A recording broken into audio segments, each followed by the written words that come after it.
మంచిర్యాల జిల్లాలో గంజాయి అక్రమ రవాణాపై ఉక్కుపాదం మోపారు అధికారులు. గంజాయి కట్టడికి విస్తృత తనిఖీలు చేస్తున్నారు.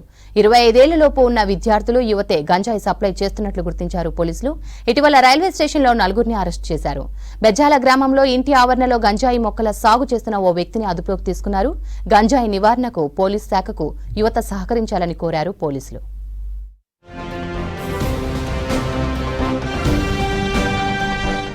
మంచిర్యాల జిల్లాలో గంజాయి అక్రమ రవాణా రోజురోజుకు పెరిగిపోతోంది. 25 ఏళ్లలోపు ఉన్న విద్యార్థులు, యువకులే గంజాయి సప్లై చేస్తున్నారు.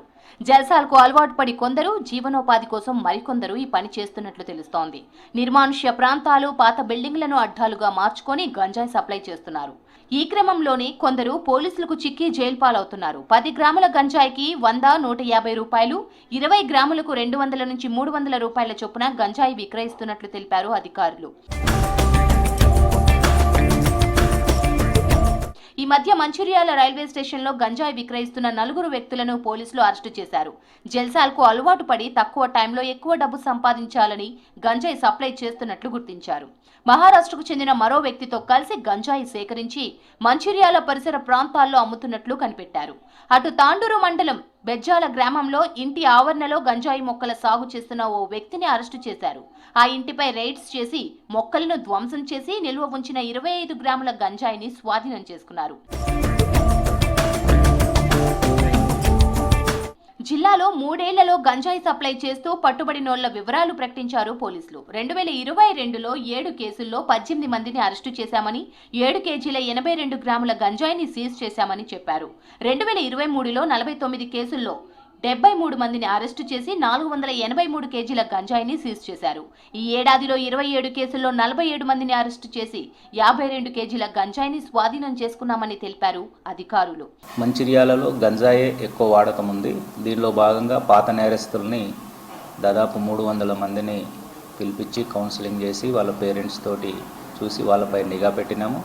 ఇంకొక 300 మంది పాత నేరస్తులు మరియు గ్రౌండ్ లెవెల్ సమాచారం తీసుకొని వీళ్ళు గంజాయి తీసుకుంటున్నారనే సమాచారం మేరకు వాళ్ళ పేరెంట్స్ని, పెళ్ళి అయితే భార్య వాళ్ళని పిలిపించి వాళ్ళ సమక్షంలో కౌన్సిలింగ్ చేసి మంచిర్యాల జిల్లా ఆసుపత్రిలో ఉన్న డ్రగ్ డి అడిక్షన్ సెంటర్కు పంపించి వాళ్లకు ప్రాపర్ ట్రీట్మెంట్ అండ్ కౌన్సిలింగ్ చేయడం జరుగుతుంది.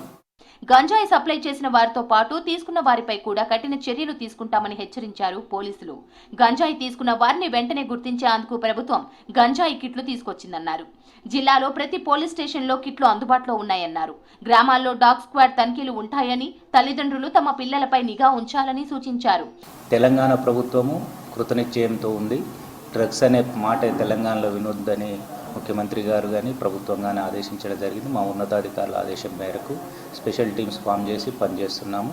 దీనిలో భాగంగా తెలంగాణ యాంటీ నార్కోటిక్స్ బ్యూరో నుంచి దాదాపు 100 drug testing kits, mobile test kit రావడం జరిగింది. డ్రంక్ అండ్ డ్రైవ్ ఎలా చేస్తామో అదేవిధంగా ఈ అనుమానితులని డ్రగ్ టెస్ట్ ద్వారా తీసుకొని NDPS యాక్ట్ కింద కూడా కేసులు నమోదు చేయడం జరుగుతుంది. గంజాయి రహిత జిల్లాగా చేసేందుకు పోలీస్ శాఖ కృషి చేస్తోందన్నారు అధికారులు. యువత డ్రగ్స్ కు దూరంగా ఉండాలని సూచించారు. గంజాయి నివారణకు ప్రతి ఒక్కరూ సహకరించాలని కోరారు.